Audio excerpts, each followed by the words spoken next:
আপনার গুনাহ থেকে আপনি বেঁচে গেলেন। তো আল্লাহ পাক আমাদেরকে বেশি বেশি করে নিয়ত করার তৌফিক নসিব করুন। বলেন ছেলমাত্র হুগলি জেলার লোক, এটা হুগলি জেলার লোকের হচ্ছে অবস্থা।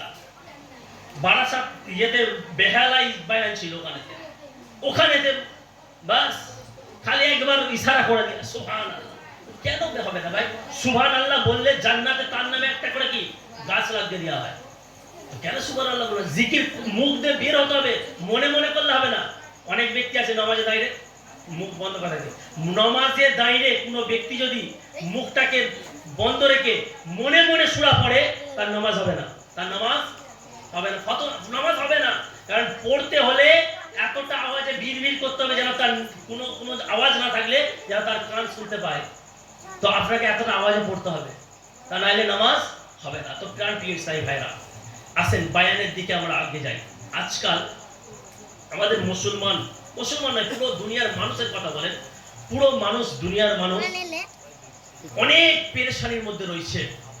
যে পেরেশানিটা হচ্ছে কি রোগ জ্বালা নিয়ে। কি নিয়ে?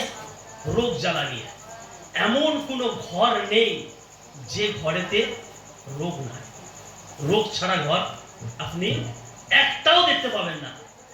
কিন্তু আপনি যদি অ্যানালাইসিস করেন, দেখেন ভালোভাবে, তো দেখবেন রোগ দুই প্রকারের রয়েছে। কয় প্রকারের কথা? কয় প্রকারের? দুই প্রকারের। এক প্রকার রোগ দেখবেন যে রোগটাকে প্রকাশ্যে দেখতে পাওয়া যায়। কি পাওয়া যায়? প্রকাশ্যে দেখতে পাওয়া যায়।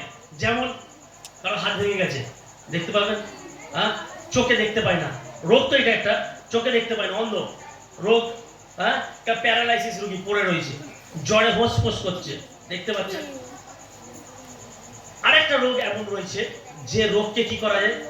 যে রোগকে দেখতে পাওয়া যায় না, যে রোগকে দেখতে পাওয়া যায় না। একটা ছেলে নজওয়ান, সুন্দর দেখতে, আপেলের মতো টকটক করছে শরীর, ফর্সা, জোয়ান বয়স, আপনি বলতে পারবেন না যে এই ছেলেটা সুস্থ রয়েছে। এই ছেলেটা সুস্থ রয়েছে আপনি বলতে পারবেন না। কারণ হতে পারে কারো প্রেসার হাই, কারো লো, কারো কোলেস্টেরল হাই, কারো কিডনি নষ্ট হয়ে গেছে, মানে কারো হার্ট ফেল হয়ে গেছে একটা। তো এটা কি অন্তরের ভেতরের রোগ, যেটাকে কি দেখতে, কিন্তু বাইরে থেকে তাকে কি দেখতে পাওয়া যায়? সুন্দর ব্যক্তি। আর এটা কখন ধরা পড়ে? এইটা তখন ধরা পড়বে যখন আপনি কি করবেন? ল্যাবরেটরিতে নিয়ে যাবেন, তার রক্ত পরীক্ষা করবেন, প্রস্রাব পরীক্ষা করবেন, কোনো সময় এক্সরে করে, তার কি পুরো এমআরআই করে, তবেই আপনি ধরতে পারবেন যে এর মধ্যে রোগ আছে। তো কিছু রোগ আমরা কি দেখলাম? কিছু রোগ রয়েছে যে রোগ প্রকাশ্যে দেখতে পাওয়া যায়, আর কিছু রোগ এমন রয়েছে, মনোযোগ কিন্তু আমার দিকে, কিছু রোগ এমন রয়েছে যেটাকে কি প্রকাশ্যে দেখতে পাওয়া যায় না। কিন্তু এই দুটো রোগকে যদি আপনি, শিক্ষিত ছেলে আছে কিনা, হ্যাঁ, যদি আপনি দেখেন যে এই দুই প্রকারের রোগ দেখতে পাওয়া যায় কি দেখতে নাই পাওয়া যায়, দুই প্রকারের রোগ যদি একদম লাস্ট স্টেপে চলে যায়, তো বান্দাকে কোথায় নিয়ে যাবে? বলেন, বান্দা কোথায় যাবে? যদি রোগ বেড়ে যায়, তাকে কবরে নিয়ে চলে যাবে।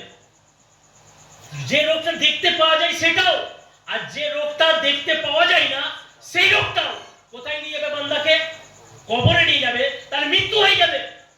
তো বান্দাকে দুনিয়ার যে রোগ রয়েছে, এই রোগ কোথায় নিয়ে যায়? কবরে নিয়ে চলে যায়। আচ্ছা বলেন, একজন ব্যক্তি সে যদি কবরে চলে যায়, তো ওই ব্যক্তিটা কি জাহান্নামে চলে যাবে? ওই ব্যক্তি কি জাহান্নামে চলে যাবে? হ্যাঁ, না না। তার যদি আমল ভালো হয় সে জান্নাতে যাবে, আর যদি তার ছেড়ে দেয়, তার যদি আমল কি ভালো হয় সে জান্নাতে যাবে, আর যদি আমল খারাপ হয় তো জাহান্নামে যাবে, তাই তো নাকি? তাহলে আমরা এই কথা বলতে পারি যে দুনিয়ার যে রোগ আছে সেই রোগ কি জাহান্নামে নিয়ে যায়?